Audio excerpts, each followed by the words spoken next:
ito po'y pagpapatuloy lang po doon sa aking pagtatanong nung nakaraan na hearing dito sa House of Representatives. Ito pong tanong ko para kay Tata. Tata, para sa inyo po to. Kumusta po kayo? Tata, kumusta po kayo? Mabuti naman po, sir. Pwede mong pakilis po yung ano mo para marinig namin maayos yung salita nyo. Mabuti naman po, Your Honor. Thank you.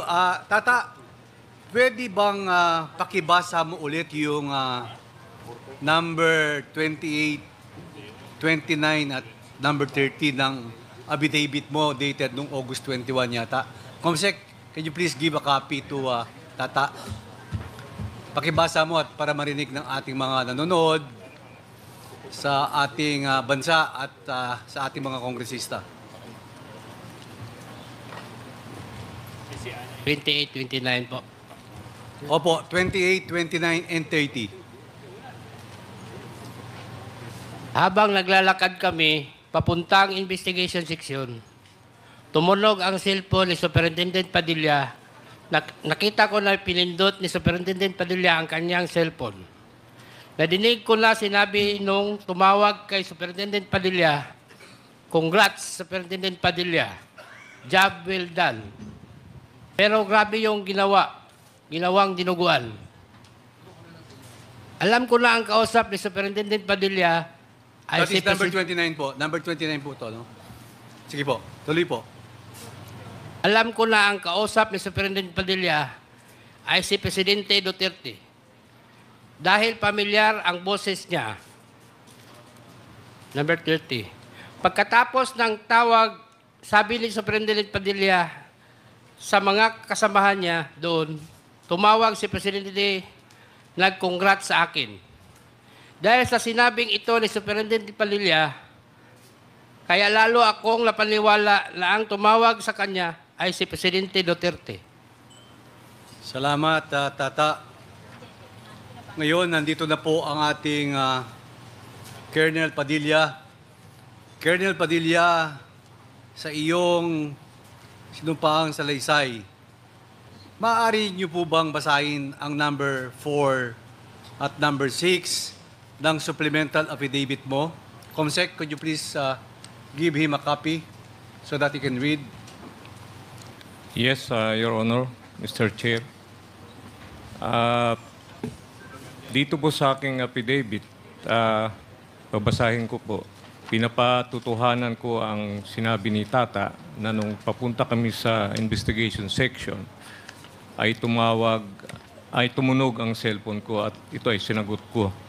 Ang tumawag sa akin ay, ayon sa boses, ay dating President Rodrigo Roa Duterte at sinabing congrats, Superintendent Padilla. Job well done, pero grabe yung ginawang dinuguan.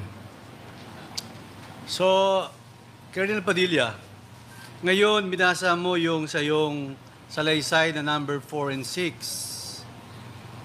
Ngayon, inaamin mo na ngayon na totoo ang mga sinasabi ni Leopoldo Tan alias Tata na tinawagan ka ni Presidente Duterte pagkatapos patayin ang tatlong Chinese. Colonel Padilla? Yes, Your Honor, as the voice I've heard over the phone.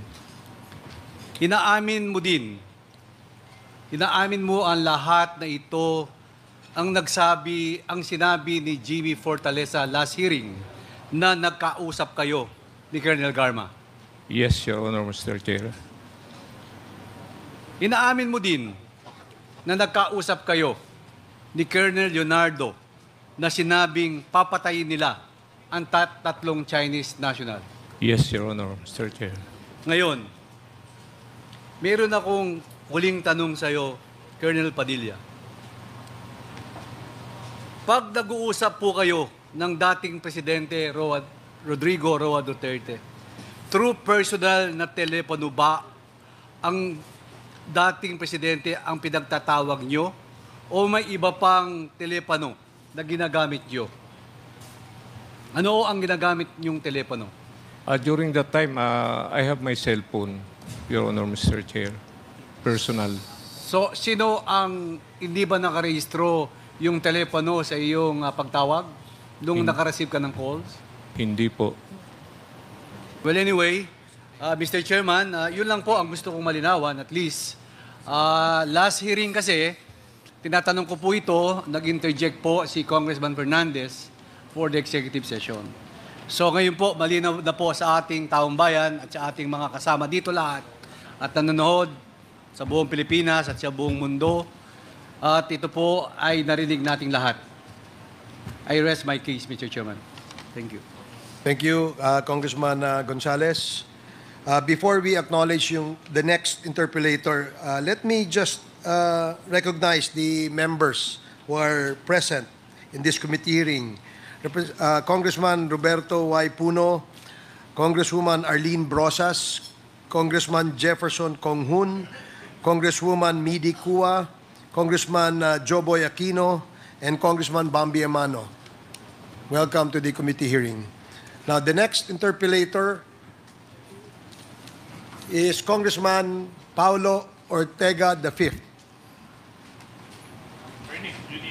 I'm sorry, Congressman Ernix Junicio. Marami pong salamat, Ginoong Tagapangulo. Actually, nung binabasa ko yung mga affidavit ni Colonel Padilla, nakakagulat at nakakagimbal. Pero sir, I salute and applaud ang sinumpaan yung salaysay na medyo mabibigat po yung mga nabasa ko rito ngayon. Colonel Padilla, if I may ask, ito po bang sinumpaang salaysay ninyo is sinabi nyo at with your own free will na talaga pong nangyari at experience nyong personal? Yes, Your Honor, Mr. Chair. Colonel Padilla, nakakagulat kasi nung sa unang affidavit na nilabas ninyo na isang inmate na si Jimmy Fortaleza pa ang nagpasa ng isang cellphone para makausap nyo si Colonel Garma. Totoo po ba yun? Yes, Your Honor, Mr. Chair. Alam mo, nakakagulat na ang isang inmate nasa piitan may sariling cellphone. Marahil nangyayari yung mga ganun sa ibang pagkakataon, pero para ang isang used to be a CIDG officer, hindi ko kilala personal pa, si Colonel Garma na nakalagay sa inyong affidavit o sinumpaang salaysay, ay tumatawag sa isang inmate para makausap, ang then kayo po ay Superintendent Gerardo Padilla. Totoo po ba yun? Yes, Your Honor, Mr. Chair. Very disconcerting, Your Honor. But bagamat ganon, ito ang mga sinumpaan salaysay na nangyari tunay at dun sa supplemental affidavit na akin nabasa na nabanggit din ni SDS na pati ang ating Pangulo na tumawag sa inyo na nakakagimbal na may nakalagay pa na ginawang dinuguan. Totoo po ba yun? According to the voice, Your Honor, Mr. Chair, as I heard. Having said that, Your Honor, ulitin ko lang po that I really applaud and salute you, sir, na ang mga binitiwan yung salita ay galing sa inyong sariling eksperyensya na walang pumilit sa inyo. At nakikita ko rin sa inyong affidavit na marami kayong, it is given na kakatakutan ninyo ang sitwasyon o safety ng inyong sarili at pamilya. Kaya sa aking maliit na kaparaanan, Ginoong Tagapangulo, nais ko pong imungkahi na marekomenda natin na mabigyan ng immunity ang sinumpaang salaysay ni Colonel Gerardo Padilla upang mabigyan naman siya ng karapat-dapat na proteksyon at maengganyo rin natin ang ibang witnesses at mga resource persons natin ngayon na magsabi ng katotohanan.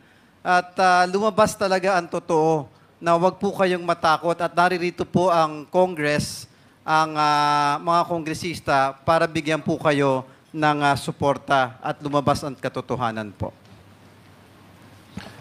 Thank you, Congressman Junicio. Doon sa iyong mungkahi na bigyan ng immunity ang ating witness, yan po sa kasalukuyan ay pinag-aaralan ng ating committee kasama po ang Department of Justice. At the appropriate time, yan po ay ilalabas po natin at aaprubahan po ang inyong mungkahi. Maraming salamat, Congressman Junicio. Thank you, Mr. Chair. The next to interpolate is Congressman Paulo Ortega, the fifth. You are recognized. Thank you, Mr. Chair. Bigat tayo amin. A few questions, additional questions, because I had the chance to interpolate Mr. Witness already. Mr. Chair, Mr. Witness, kayo po ay na-appoint po nung time ng Pangulong Benigno Aquino, di ba po ba? No, Your Honor, Mr. Chair. Anong time po kayo na-appoint? I entered the prison service since 1983, and I rose from the rank, Your Honor. Sino po ang presidente nung panahon na yan? I think during the time of then President Erap Estrada. Okay, sir. So, wala po kayong utang na loob sa past administration. Wala po, Your Honor, Mr. Chair. Ngunit alam po natin na kahit po tayo'y walang utang na loob, kailangan po natin sumunod sa orders ng mga nakakataas. Hindi po ba, Mr. Chair, Mr. Witness? Yes po, Your Honor, Mr. Chair. Alam ko po, Mr. Chair, Mr. Witness, na hindi po kayo pabor sa mga nangyayaring drug war at EJK nung panahon ng dating administrasyon. Tama po ba ako, Mr. Chair? Yes Mr. po, Witness? Your Honor, Mr. Chair. So kahit na nangyayari po yung mga sa mga oras na yon at nangyayari po yung pagpatay at nangyari po yung pagpatay, sigurado po ako you were under a lot of stress. Tama po ba ako, Mr. Chair? Yes, Mr. Your Honor, Witness? Mr. Chair. Dahil po dito, Mr. Chair, Mr. Witness, to wrap up, nakatanggap po ba kayo ng mga threats? O nakatanggap po ba ng threats ang inyong pamilya, Mr. Chair, Mr. Witness? Yes, Your Honor, Mr. Chair. Yun lang po, Mr. Chair. Thank you. Okay. Thank you, Congressman Ortega. Bago po natin tawagin yung susunod na interpellator, mayroon lang ho akong interjection konti. Colonel Superintendent Padilla, dun sa una mong affidavit, binanggit mo si former PCSO head, no? General Manager Miss Royina Garma. Tama po ba yun? Yes po, Yun doon Your sa Honor, una mong Mr. Chair. affidavit. Okay. Now, doon sa pagbanggit mo sa kanya, ang pagkakasabi mo doon ay nakausap niyo siya sa isang cellphone.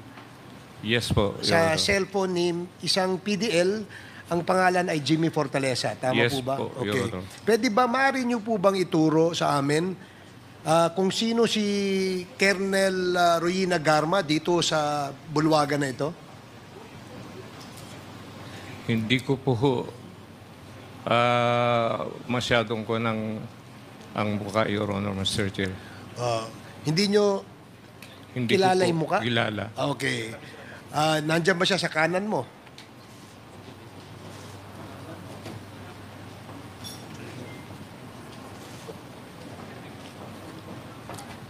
Hindi ko po masyadong mamukaan, Your Honor, Mr. Chair. Okay. So, hindi mo siya namumukaan? Hindi ko po mamukaan. Okay. Pero, nakausap mo siya sa cellphone? Yes po, Your Honor. How sure are you na siya ay si Colonel Ruyina Garma? Because of PDL Jimmy Fortaleza, Your Honor, Mr. Chair. Sige. Salamat. Siya si Jimmy Fortaleza, di ba? You are Jimmy Fortaleza. O, pwede bang pakipatutuhanan mo nga na sa cellphone mo tumawag si Ruyina Garma para makausap si Colonel Padilla dahil yun ang ayon sa iyong salaysay, di ba? Yes, Mr. Chair. Kilala mo si Ruyina Garma? Yes, sir. Pwede bang ituro mo rito kung nasaan si Ruyina Garma? Yes, sir. So, si Ruyina Garma, siya ba yung dating PCSO General Manager? Yes, sir, and she is my classmate in the Philippine National Police Academy. Okay. Sige, thank you. Salamat. Now we will Mr. call... Chair, pakiulit nga po yung sinabi niya na hindi ko masyado narinig yung Pwede bang pakiulit mo ulit? Classmate kung ano yung sinabi mo? Classmate kayo ni Colonel Ruyina Garma. Yes, Mr. Chair. kailan po yun? Kailan? We are member of Philippine National Police Academy Class 1997, Mr. Chair. Okay. Sige, maraming salamat. So, ang next to interpolate is Congressman Johnny Pimentel.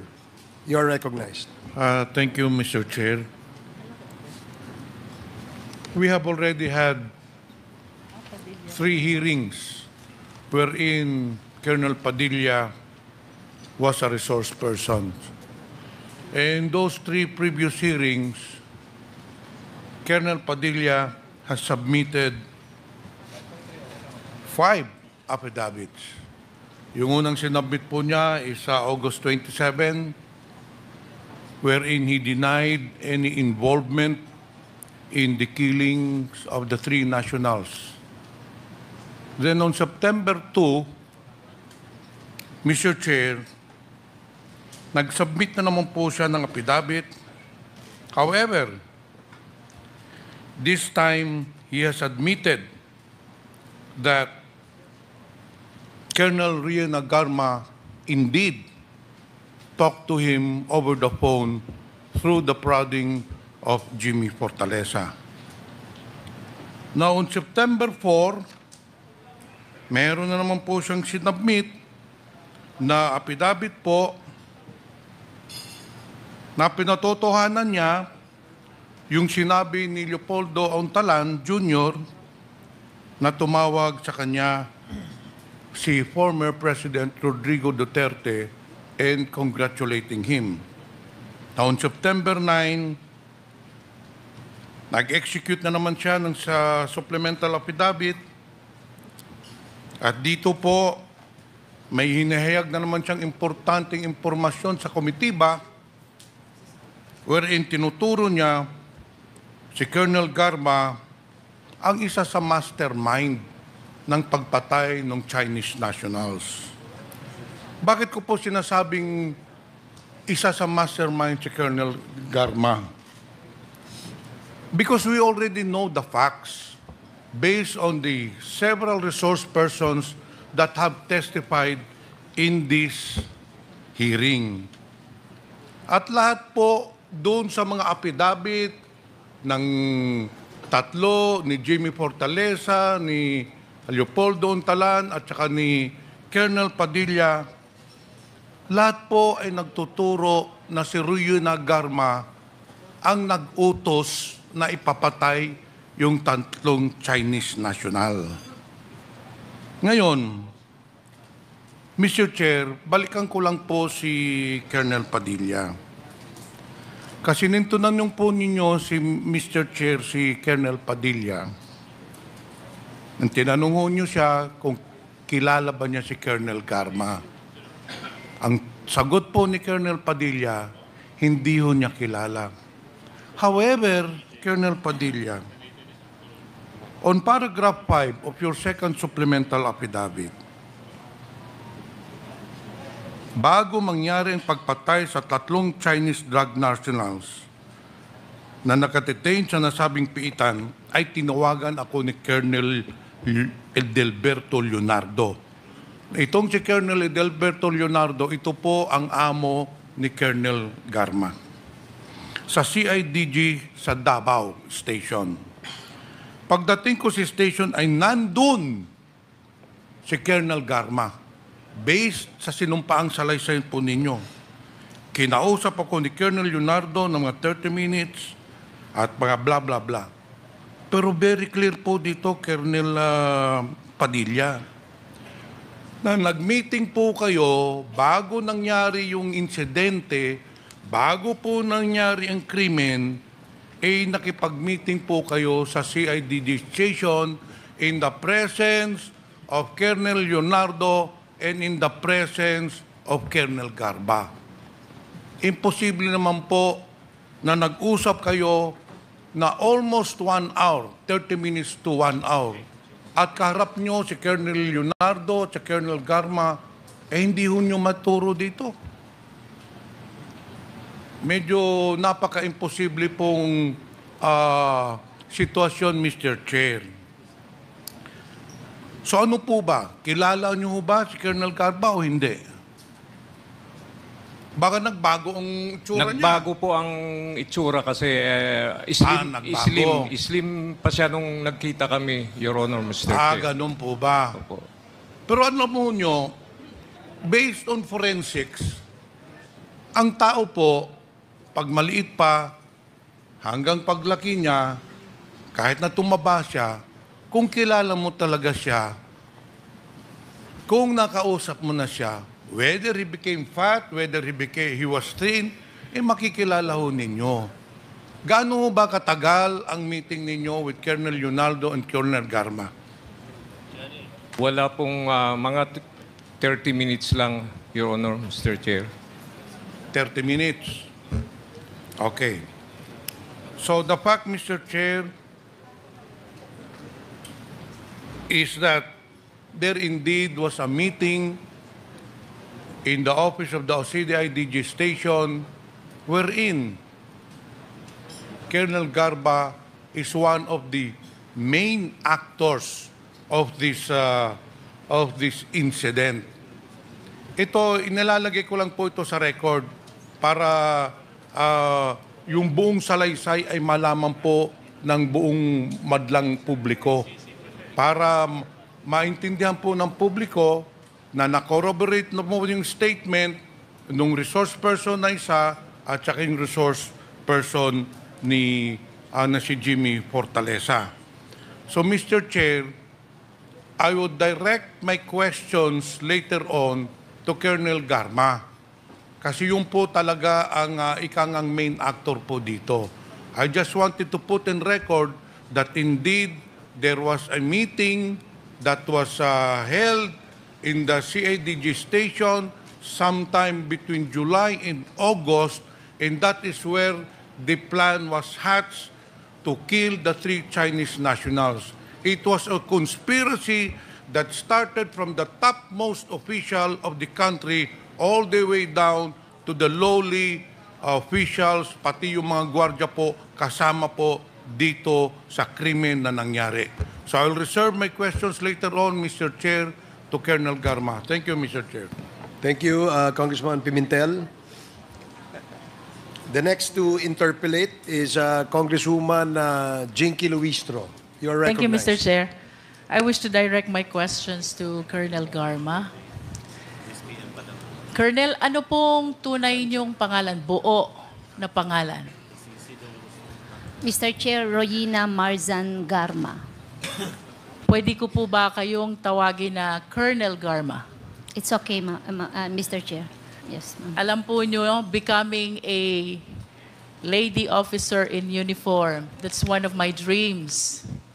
I was supposed to transfer to PNP, kaya lang patatakbuhin nila ako sa Oval, kaya bumalik na ako ng DOJ. Tagasan po ba si Colonel Garma? I'm from Solana, Cagayan, Region 2 po. Where's Cagayan? Norte po ba yan? North, yes, ma'am. Norte. Yes. Doon po ba kayo pinanganak sa Cagayan? Yes, Your Honor. Saan po kayo nag-aral ng elementarya? Solana, Cagayan, Cagayan. Your Honor. High school? Tugigaraw, Where's Tugigaraw? St. Louis College. Now it's St. Louis University, Your Honor. Nasaan po ang Tugigaraw? It's still in Cagayan. It's also in Cagayan. Yes. How about your college? Saan po kayo nakatapos ng kolehiyo? I finished my college sa Philippine National Police Academy, Your Honor. PNPA po? Diretso kayong PNPA? No, Your Honor. My before I entered PNPA, I studied in Cagayan. Ano pong una niyong inaral sa Cagayan? AB Mathematics, Your Honor. AB Mathematics. Ano po bang trabaho ng mga graduate ng AB Mathematics? As I understand, usually teacher, tama ho ba? Yes, Your Honor, but I dreamed to become a lawyer nung inaral ko po yun. Are you a lawyer as well? No, Your Honor. You plan to become a lawyer during that time? Yes, Your Honor. Thank you. And after finishing this AB Mathematics, ano pong sunod yung ginawa sa buhay? I entered the Philippine National Police Academy in 1995, Your Honor. When is this? 1995. 1995. Pumasok po kayo ng PNPA. Yes, Your Honor. And when did you finish your studies in PNPA? That's April 25 of 1997, Your Honor. 1997. After finishing your studies in PNPA, that is 1997, kayo po ba'y pumasok na agad sa serbisyo sa Philippine National Police? Yes, Your Honor. Yes. And maari po bang malaman, saan po kayo unang na destino? Okay.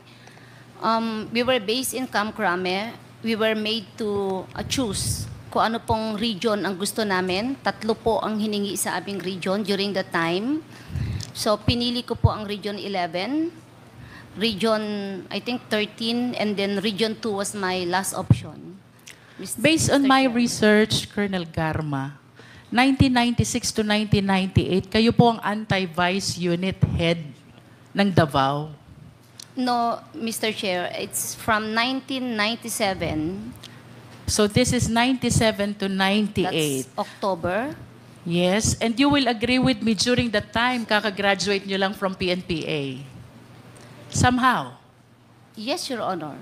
And after this assignment, ano pong sumunod? I was the chief of the women's desk of Davao Saan City. po ito? Davao City Police Office. So ang kasunod po ng assignment nyo as anti-vice unit of Davao is head of women's desk also in Davao. Yes, Your Honor. You confirm. Ano pong kasunod nyong assignment dito? And then 2004, I was reassigned sa Camp Crame. I transferred po sa CIDG. So I was based in the main office of CIDG. How come based on my research, kayo daw po'y pauli-uli? Manila CIDG and Davao CIDG. How true is this?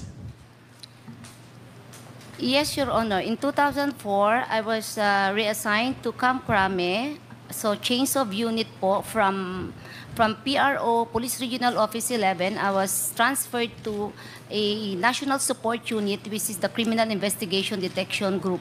If I based may in Camp interrupt, Crame. Colonel Garma, you Your Honor. confirm na 2004 to 2007, for quite some time kayo nasa CIDG Manila and for quite some time nasa CIDG Davao. Tama po ba yun? I Yes, was in that's what you're saying.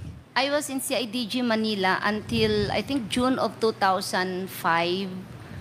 And then, How about before and after June 2005? Where were you? seldom po ako bumabalik ng Davao. But at least bumabalik po kayo ng Davao. I cannot recall if I returned, only when I attended the wake of my mother-in-law during that time, Mr. Chair. To proceed, Mr. Chair, after po nitong CIDG assignment nyo, saan po kayo sunod na na-assign? Bumalik po ako ng Davao City Police Office. Ano Yes, pong Region taon 11. ito? That's sometime 2009. 2009. Mr. You Chair. confirmed that you were the police admin officer of Davao City? Yes, Your Honor. What happened next after this? Saan po kayo sunod na na-assign?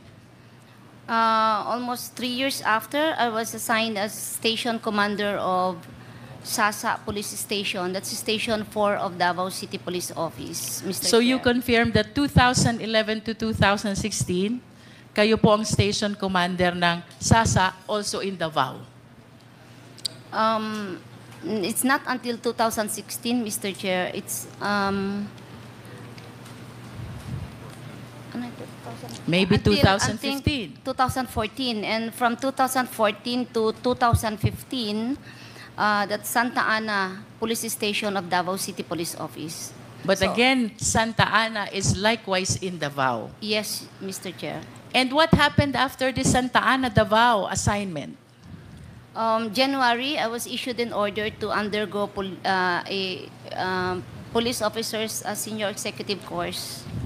I And was do you really- confirm, 2016, kayo po ang CIDG Director ng Davao Province? No, no. So Your where Honor. were you in 2016? I was undergoing a mandatory training. And Your after the Honor. mandatory training, where did you go?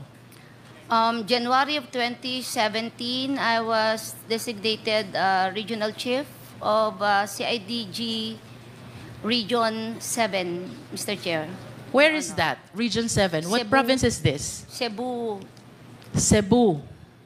Was there no time during which you were assigned as CIDG Director of Davao? Never, Mr. Chair. Okay. And after your assignment as Chief of Police of Cebu City, no, CIDG Director of Cebu City, 2017, saan po kayo sunod na na-assign? Director of Cebu City Police Office. 2018, Director of Cebu City Police Office. And after your stint as Cebu City Director of Police, ano pong sunod ninyong pinuntahan? I retired early and I applied for the position of General Manager of the Philippine Charity Sweepstakes Office, Mr. Chair. Can you please share with us, ano po yung exact date na kayo ay na-appoint as General Manager ng PCSO? I think that's July of 2019. I think 2019. July 15, 2019. Mr. Tama Chair. po ba? Yes. Balikan ko po yung naging career nyo sa Davao. At ako po'y medyo napapaisip lang, kayo po'y taga-Norte, kayo po'y taga-Cagayan. Bakit po kaya kayo'y dito sa Davao halos nag-spend ng inyong career in PNP? Tama po ba yung observation ko?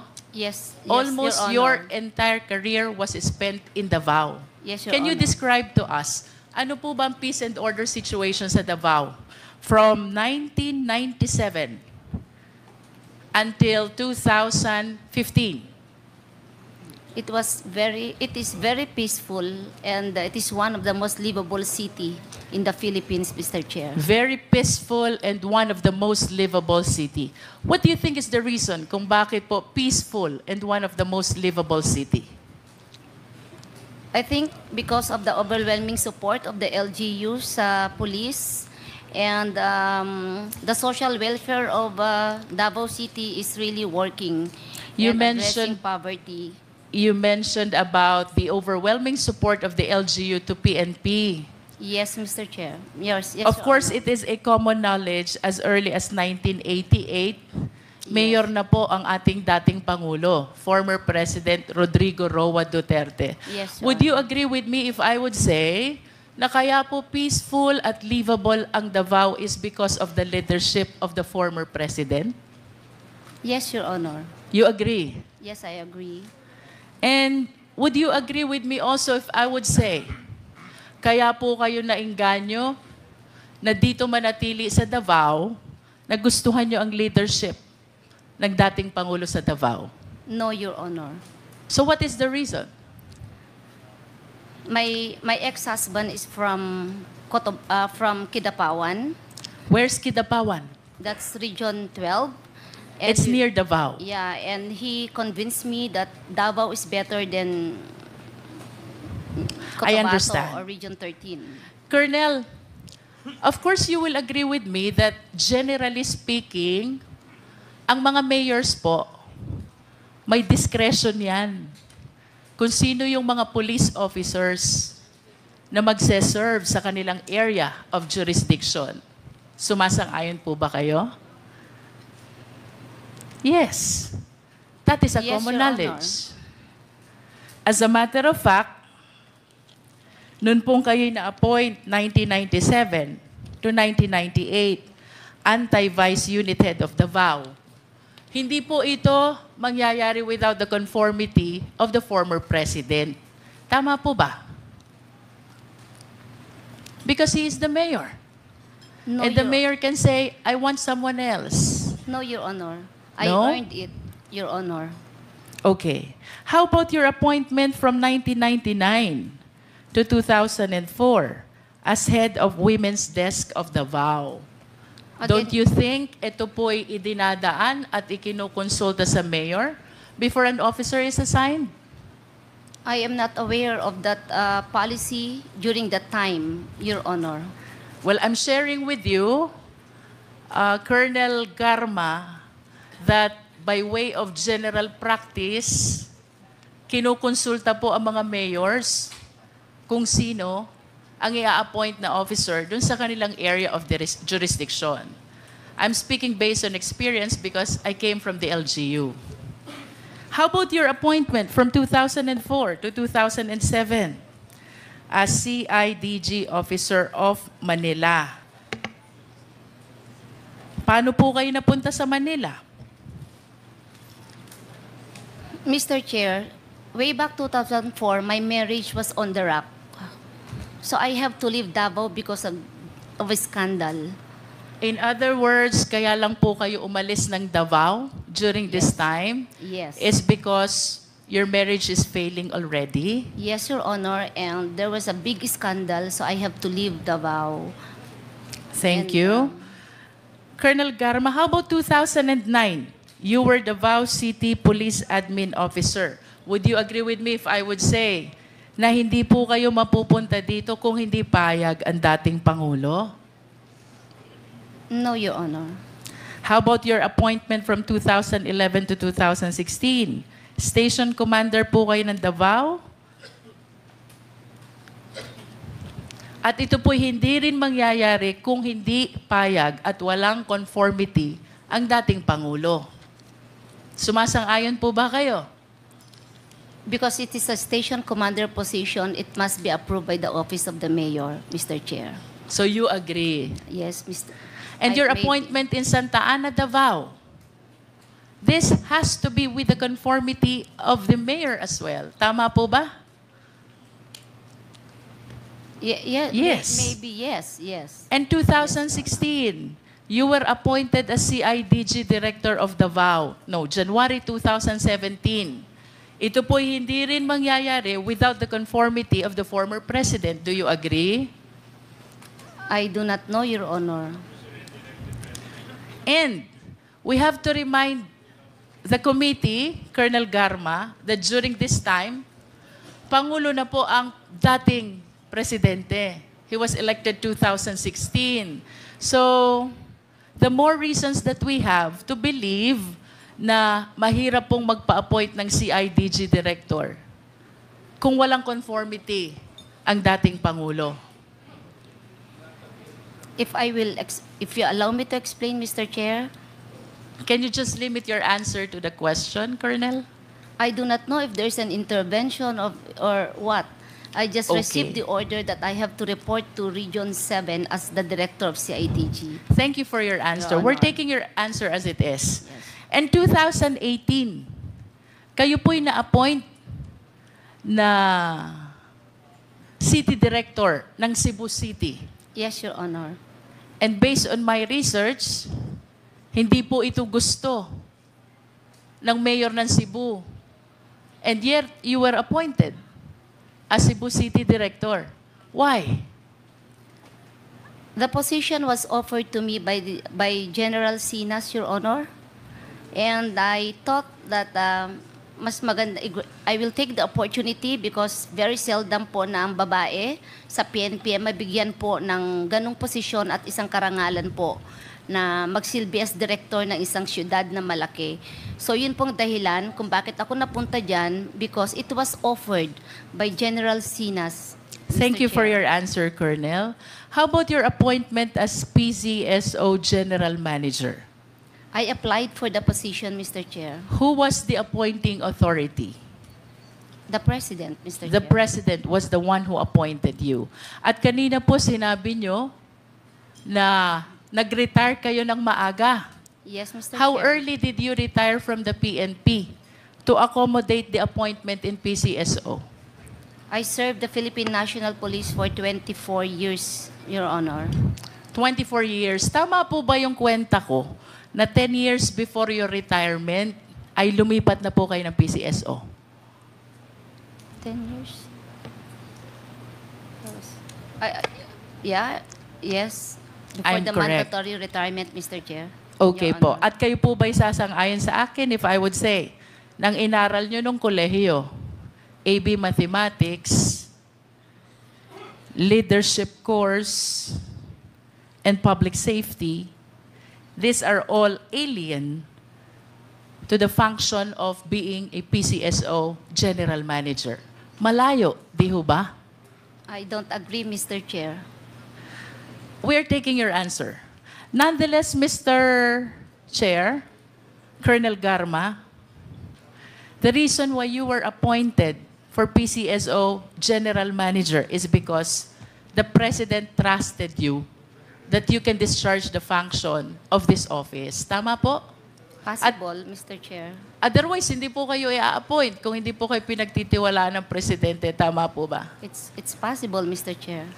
And I wish to maintain my statement, Mr. Chair, na bago po ma-appoint ang isang opisyal ng PNP sa isang area of jurisdiction, as a general practice, we always consult the LCE or the local chief executive.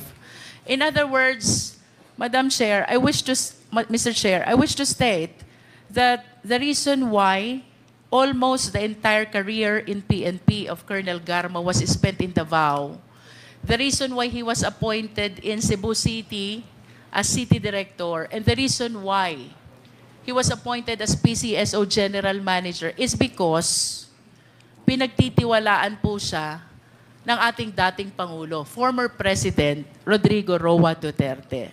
You need not answer this question, Colonel Garma.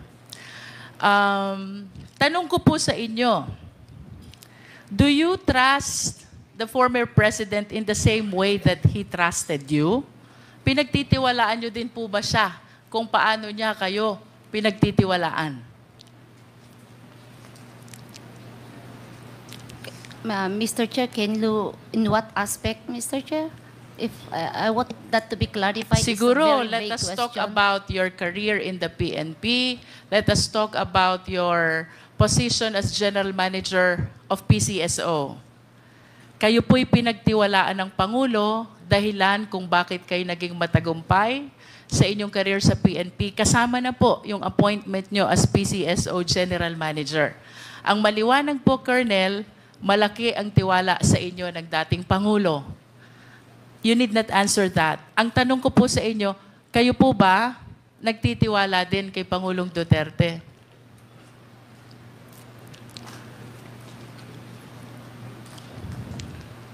Of course you do. Of course, yes, ma'am. Yes, Otherwise, Your Honor. hindi nyo po tatanggapin itong mga appointment na ito sa Davao, including your appointment as PCSO General Manager. At yung pong tiwala, yun po'y ina-earn. Tama po ba? And I must say, ito po'y nag-umpisa sa inyong paghanga sa kung anong mayroon sa Davao. You admired his leadership. Reason why you believe in the ability, capability of the former president. Tama po ba, Colonel Garma? No, Mr. Chair. Why? You don't believe the president? I believe, but I don't admire. You don't Mr. admire. Okay. Let me correct my terminology. You believe the president because you have seen what he has done already in Davao. Because you said earlier, livable and peaceful city ang Davao. And it is because of the leadership of then Mayor, the former President Rodrigo Roa Duterte. Tama po? Yes, Mr. Part of that. Yes. And kasama po sa paniniwala nyo sa leadership, you also believe in his programs. Tama po ba? Part of that, Mr. Chair. Yes. In other words, kayo po'y naniniwala din sa ipinaglalaban niyang dapat supilin ang droga sa Pilipinas. Naniniwala po kayo? Yes, Mr. Chair. And naniniwala din po kayo na dapat mawala lahat ng mga drug lords at lahat ng mga sangkot dito sa dangerous drugs operation. May I ask what Naniniwala din po kayo na dapat mawala lahat ng mga drug lords. Hindi po yung term na mawala, Mr. Chair. I think justice should be served, but Yes, not mawala. justice should be served. Yes, Mr. And Chair. in conclusion, Colonel Garma, naniniwala po kayo sa war against drugs.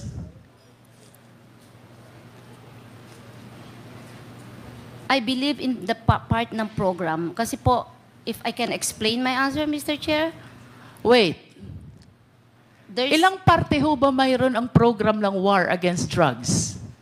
intense police operation and police community relation with intense police patrol, Mr. Chair. So, So which part do you believe and which part you do not believe? community relations and intense police patrol. Because So you believe in both? Alin po yung sinasabi niyong naniniwala kayo sa isang parte? Aling parte ho ang hindi niyo pinapaniwalaan? I am more focused on police patrol, Mr. Chair. You can believe in police patrol? intensified police patrol using the quad operations concept, Mr. Chair. And the first part is, Community relations. you believe also in community relations? Yes, Mr. Chair. In other words, you believe in the entire package of the war against drugs. Tama po? Of course, the quad concept of operation should work hand in hand, I'm Mr. talking Chair. about the war on drugs in its entire context, the way it was launched by the Philippine National Police with the support of the former president. Naniniwala po ba kayo sa war on Yes, drugs? yes, Mr. Chair. Yes, you do believe. Yes. And do you confirm, Colonel Garma, kanina po tinuro kayo ni Fortaleza, kaklase nyo daw siya. Yes, Mr. Chair. You belong to class 1997. Yes, Your Honor. How about Superintendent Padilla? Do you know him? I've met him once, Mr. Chair. You've met him once. Yes, Can you Mr. enlighten us? Saan nyo po ba nakilala si Superintendent Padilla? Your Honor, I met him when I passed by at CIDG 11 sometime in 2016. And can you tell us the reason why you passed by NCIDG 11 in 2016? We are actually preparing for our thesis, and Your Honor, my subject is about the interagency what's this response or on illegal drugs. So I have to pass by there, and I would like to get some documents for my research. So it's And- about the thesis. Yes, The Mr. reason why you happen to see Yes, Mr. Chair. Superintendent Yes, Your Honor. Padilla. Yes, The Your reason why Honor. you were in CIDG 11 is because of thesis. Yes, Your Honor. But can you enlighten us, why was Superintendent Padilla there in the office? Was he part of the thesis? I do not know, Your Honor, why he was there. But you told us that you met him there. Ano pong dahilan nandun si Superintendent Padilla?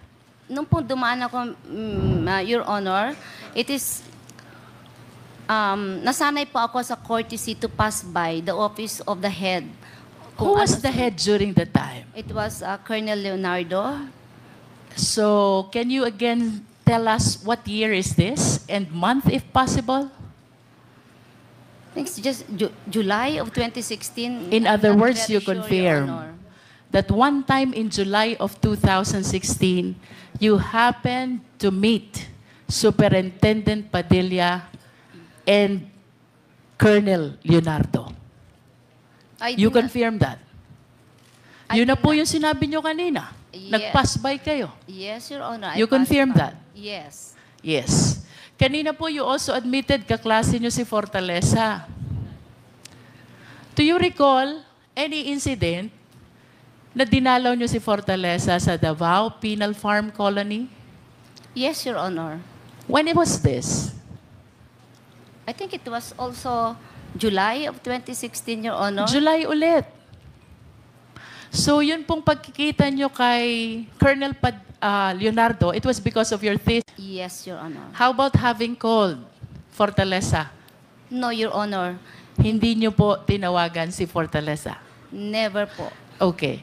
July 2016, na-meet nyo po si Superintendent Padilla at si Colonel Leonardo sa CIDG. And then July 2016, dinalaw nyo po ang kaklase nyo si Fortaleza. During that time, nakadetain siya sa Davao Penal Farm and Colony. Kasama nyo ang kaklase nyong si Grijaldo at ang dati nyong asawa si Colonel Villela. Yes, Your Honor. Tama po ba? Yes, Your Honor. Nasaan po kayo Mr. during Chair. this time? Pakiulit lang po yung sagot niya kanina na ang sabi niya, never na tinawagan niya si Jimmy Fortaleza. Never. Pakiulit nga po yung sagot niyo.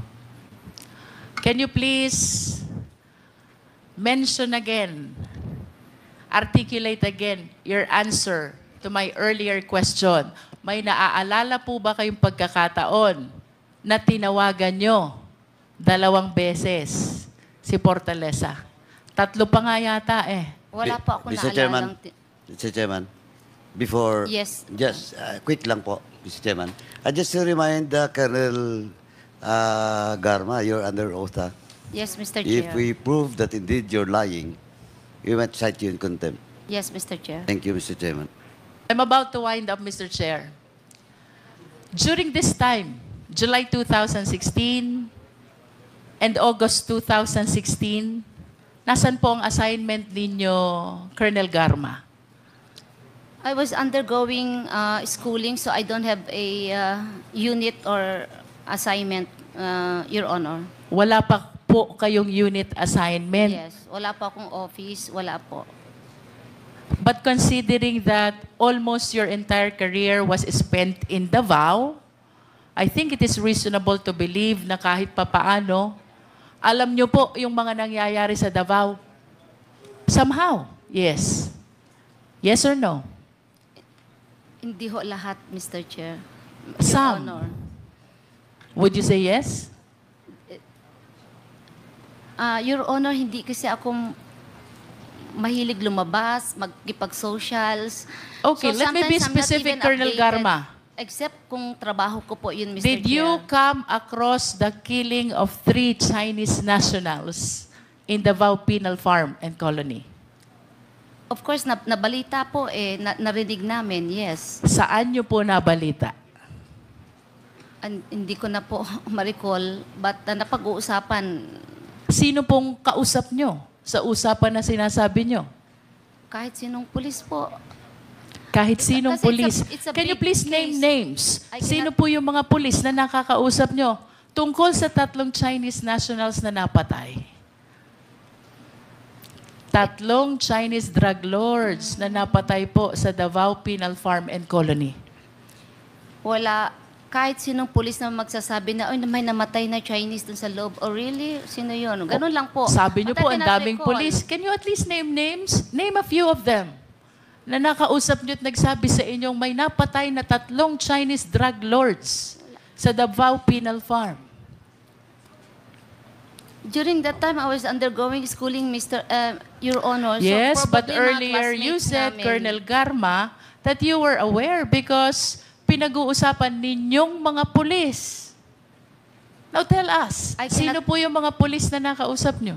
Hindi ko na po maalala, Mr. Hindi nyo na po Maraming maalala. pulis po. It's very impossible na hindi maging news po yan at hindi pwedeng pag-usapan, Mr. Chair. Precisely, Colonel Garma. Yes, Maraming ma'am. salamat po. I am done for now, Mr. Chair. Thank Mr. you, Chairman. Congresswoman Luistro. Yes, Just quick lang, Paduano. Mr. Chairman, because when Colonel Padilla was asked to pinpoint Colonel Garma, hindi niya pa daw na-recognize. Then, nung second question, sabi niya daw nagbago ng muka. Okay, ito, Mr. Chairman, I have a picture with Colonel Garma together with the President, Duterte. Old picture to, Paki-ano lang po, paki-confirm na if indeed this is the picture. Ito yung Garma na kilala mo dati. Comsec? Kasi walang salamin yan. Hindi nakasalamin eh. Nakasalamin na ako. Anyway, paki-confirm lang, Now, Comsec. Comsec dito, kay Colonel Padilla.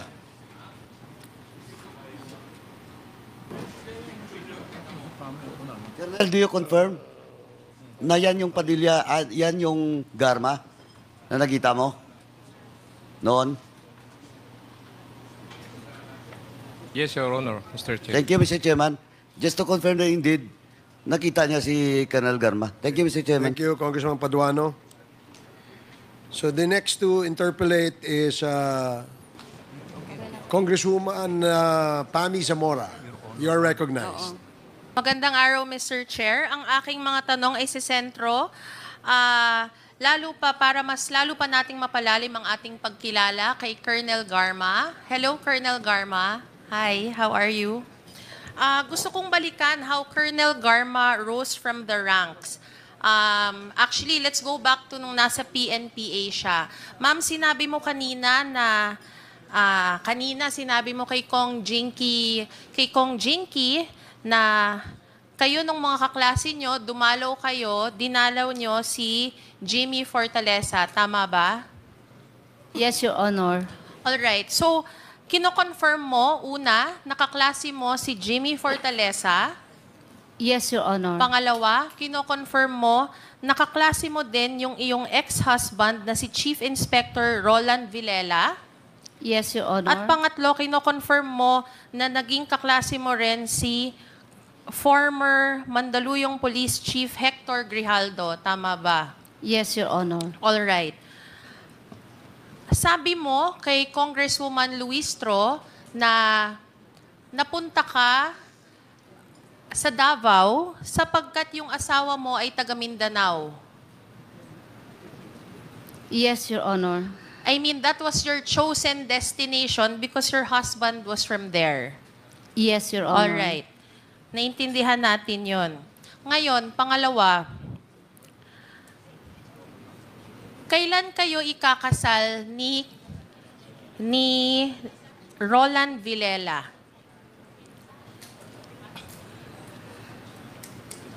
Kinasal? October 18, 1998, Your Honor. All right. And many news articles are going to say that you had encountered marital problems. Am I correct? Yes, Your Honor. All right. And there will be a news article that will say that when your husband encountered a scandal, and I quote, it says here, Garma stood by Villela and even asked then Davao City Mayor Rodrigo Duterte not to banish her husband from the Davao region. Is that correct? No, Your Honor. All right. Mali pala itong news article ko. Okay, so anong nangyari? There are many, if not countless, articles about your husband stating na tama naman na pinagtanggol mo siya at nanindigan ka. Siyempre bilang asawa, pinaglaban mo yung spouse mo. Anong nangyari nun? Hindi mo ba siya inilapit kahit kanino? No, Mr. Chair. Can I make a statement, Mr. Chair? Can you just answer our question, please? Hindi mo ba siya... It's understandable that we stand by our spouses. Wala pong mali doon na yun po ang... Kung ang sagot niyo po ay oo, wala naman pong mali doon. Naiintindihan ko po yun completely. Asawa niyo po yun. So, nilapit niyo po ba ang problema ng asawa niyo sa kung kanino man, lalo't higit kay former Davao City Mayor Rodrigo Duterte? No, Your Honor. All right. So, hindi mo siya nilapit kahit kanino? No, Your Honor.